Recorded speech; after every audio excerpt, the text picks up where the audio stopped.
ہر عورت کو تم جیسا بہادر مرد ملنا چاہیے، تاکہ ارسل جیسا بزدل اور ڈرپوک مرد۔ مجھے نفرت ہے اس پل سے جس پل میں نے اپنے ماں باپ کی دہلیز پار کی۔ کیا تم مجھے معاف کر سکتے ہو اس کے لیے؟ کیونکہ میں نہیں چاہتی کہ کبھی زندگی میں آگے چل کر تم میرے بچوں کے سامنے مجھے یہ طعنہ مارو اور میں شرمندہ ہو کر صفائی دیتی رہ جاؤں۔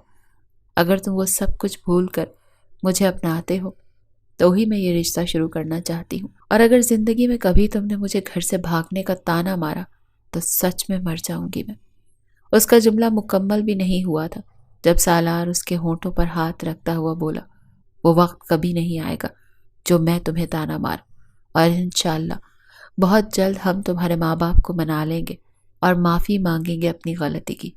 دیکھنا وہ ضرور ہمیں معاف کر دیں گے۔ تو پھر شروع کریں؟ وہ سیریس انداز میں بولتا آخر میں مزاحیہ لہجے میں بولا۔ تو شروع کروں؟